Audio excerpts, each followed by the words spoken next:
2 years of avoiding the idea as much as I could, the idea that I loved, despite it being so personal to me that I just couldn't forget it, and it bugging me like that one itch that just won't go away. And still, I won't pursue it. The Magnum Opus Effect, the identical twin to what we call the perfectionism, isn't something we are doing to put out the best work we are capable of, but something that is secretly keeping us from finding out. It isn't, oh, I have high standards, but it's, I rather stay comfortable not risking it than actually finding out what trying might reveal. And that would be comfortable because it won't be the story I told myself.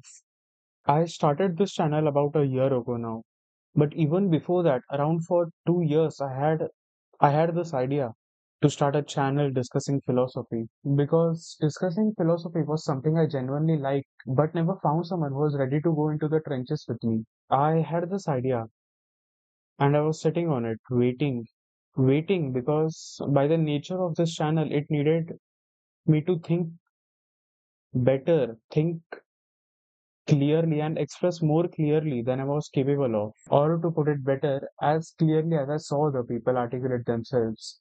So I waited in the name of I'll start when I am better. Somewhere even then, I used to realize that the soul act of me doing the task, the reading, the writing, the thinking, was going to make me better, not just passively consuming content about it. But I didn't quite accept it because accepting it meant killing the comfort, going for it. And in that process, while having a chance at success, facing failure too. Failure in this form, writing something bad. I realized this last year and still afraid, I decided to start. I began writing about reading, philosophy, thinking, and as I started to write for my videos, I did realize something that I began writing about reading, philosophy, thinking, and as I started to write for my videos, I did realize something I knew was coming. I'm not a good writer, which was expected, but the level of not good it was that surprised me. I scraped multiple videos because they were just not at the standard I wanted them to be. I scraped multiple videos because they were just not at the standard I wanted them to be. So I abandoned it. But with each passing day, the thought of wanting to make videos was constantly buzzing in my head, but I rarely touched it. Even when I tried a few hundred words at best, before giving up in the name of taking a creative break. You can see this in the gaps between my videos. They talk about this. Because I was seeing people with far more experience than me, far more quality, far more hours put in the job.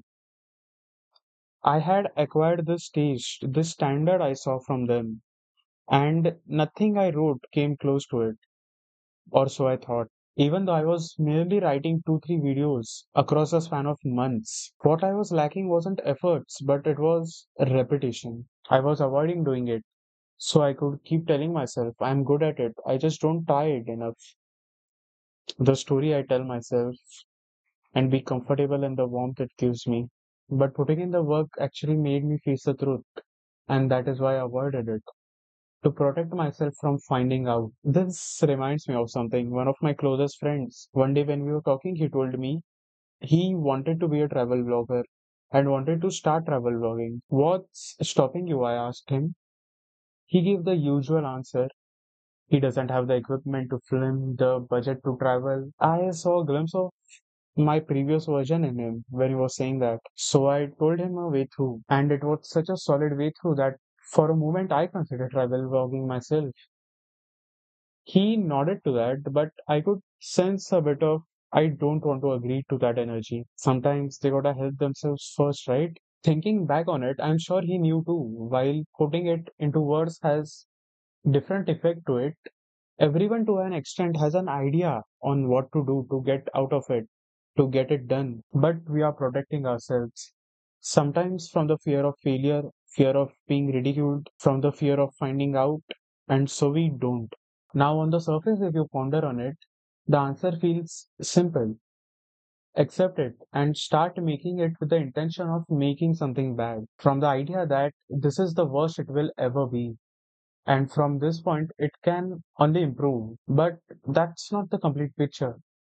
there's a final piece that still remains. Something that I sometimes struggle with even now. Considering that you're watching this, you might be familiar with the flow state, the state of complete presence, when you are completely absorbed in the moment, in the task at hand. The final boss of Magnum Opus Effect, the editor, I call it, often shows up here, right in the flow state, to take you out of it in the name of worry. Often asking, is this a good line? Going back to the previous lines and rereading them, or jumping to a different line meant for a later part and perfecting it instead of just being in the moment, being present. Funny enough, I noticed this most clearly, almost randomly, on Monkey Type. It's a typing speed measuring website. It had this interesting way of showing your typing data.